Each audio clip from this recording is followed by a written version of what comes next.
दोस्तों, आज मैं आपको बहुत ही अच्छी और प्यारी सी कहानी सुनाने जा रही हूँ। कहानी का नाम है रॉन्ग नंबर। एक गांव था। उस गांव में माता पिता अपनी 22 साल की बेटी और 20 साल के बेटे के साथ रहते थे। अब वह अपनी बेटी का विवाह करना चाहते थे, इसलिए वर की तलाश कर रहे थे। अंत में उन्हें एक वर पसंद आ गया। उन्होंने अपनी इकलौती बेटी की शादी बहुत ही धूमधाम से किया। शादी के 1 साल बाद उसने एक बेटी को जन्म दिया। जिंदगी बहुत ही अच्छे से गुजर रही थी। एक दिन उस महिला के मोबाइल नंबर पर रॉन्ग नंबर से कॉल आई। उस महिला ने कॉल रिसीव की तो सामने से किसी अनजान शख्स की आवाज़ सुनकर उसने कहा, सॉरी, रॉन्ग नंबर, और कॉल डिस्कनेक्ट कर दी। उधर कॉल करने वाले ने जब आवाज़ सुनी तो वो समझ गया कि ये नंबर किसी लड़की का है। अब तो कॉल करने वाला लगातार रिडायल करता रहता, पर वो महिला कॉल रिसीव ना करती। महिला को मोबाइल के बारे में ज़्यादा जानकारी वह समझ ना होने की वजह से वह उस नंबर को ब्लॉक करना भी नहीं जानती थी। और फिर मैसेज का सिलसिला शुरू हो गया। जानू, बात करो ना, मोबाइल क्यों नहीं रिसीव करती, एक बार बात कर लो यार। वो लड़का लगातार इस महिला को इस तरह के मैसेज किए जा रहा था। उस महिला की सास तो नहीं थी, पर एक बड़ी विधवा नंद जो अपने भाई के साथ रहती थी। उसकी पति व नंद बहुत ही झगड़ालू और शक्की थे, जिस बारे में उस महिला ने इन दोनों को कुछ भी बताना उचित नहीं समझा।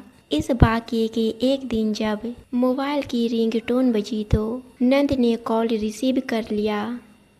सामने से उस लड़के की आवाज़ सुनकर वो शॉक रह गई। लड़का बार बार कह रहा था कि जानू, मुझसे बात क्यों नहीं कर रही, मेरी बात तो सुनो प्लीज़, तुम्हारी आवाज़ ने मुझे पागल कर दिया है, वगैरह वगैरह। नंद ने खामोशी से सुनकर मोबाइल बंद कर दिया और जब रात को उसका भाई घर आया तो उसे अकेले में बुलाकर उसकी पत्नी पर बद चलने और फ़ोन पर अनजान लड़के से बात करने का इल्ज़ाम लगाया।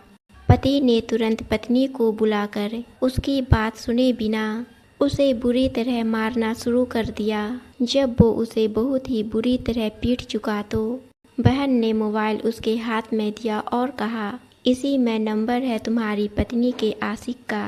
पति ने कॉल डिटेल्स चेक की, फिर एक एक करके सारे अनरीड मैसेज पढ़े तो वो गुस्से से बौखला गया। वो तुरंत फिर से पत्नी को बेतहाशा पीटने लगा। उधर बहन ने लड़की के भाई को फ़ोन किया और कहा कि हमने तुम्हारी बहन को अपने आशिक से मोबाइल पर बात करते और मैसेज करते हुए रंगे हाथों पकड़ लिया है, जिसने तुम्हारी और हमारी इज्जत की धज्जियां बिखेर दी है।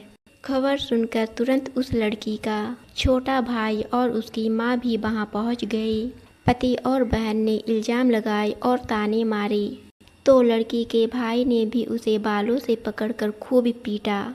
लड़की कस्में खाती रही, झूठे इल्ज़ाम के लिए चीखती चिल्लाती रही, अपनी सफाई देती रही, पर उस सक्की बहन और पति के आगे बेबस रही। लड़की की माँ ने अपनी बेटी से कहा कि अगर तुम सच्ची हो तो गीता पर हाथ रख कर कसम खाओ। तो उसने फ़ौरन सबके सामने गीता पर हाथ रखकर कसम भी खाई। मगर सक्की बहन ने इसे भी नकार दिया और कहा कि जो अपने पति से गद्दारी कर सकती है तो उसके लिए गीता की कोई झूठी कसम भी कोई मुश्किल काम नहीं है। इसके साथ ही पति ने वो सारे मैसेज उसके छोटे भाई को दिखाए जो उस लड़के ने उस महिला को किए थे। बहन ने मक्कार और चालाक कहकर आग में घी डाल दिया। लड़की के भाई को अपनी बहन पर बहुत गुस्सा आया और उसका पारा 7वें आसमान पर जा पहुंचा। उसने तुरंत पिस्तौल निकाली और लड़की के सर में गोली दाग दी और इस तरह एक रॉन्ग नंबर ने एक परिवार उजाड़ दिया, एक बच्चे को अनाथ कर दिया। उस महिला के पिता दूसरे शहर गए थे। जब उन्हें यह खबर मिली तो उसने अपने बेटे बेटी के पति और नंद व उस अनजान नंबर पर FIR दर्ज कर दी। पुलिस ने जब मोबाइल की जांच की तो पता चला कि उस महिला ने सिर्फ एक बार उस रॉन्ग नंबर को रिसीव किया था।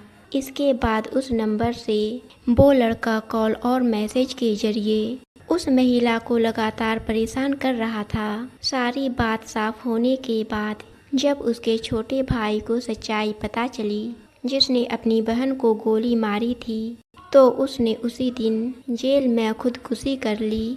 रॉन्ग नंबर मिलाने वाले लड़के को पुलिस ने पकड़कर हवालात में डाल दिया। इस तरह एक रॉन्ग नंबर ने एक निर्दोष महिला को उसकी एक बच्ची से हमेशा के लिए दूर कर दिया।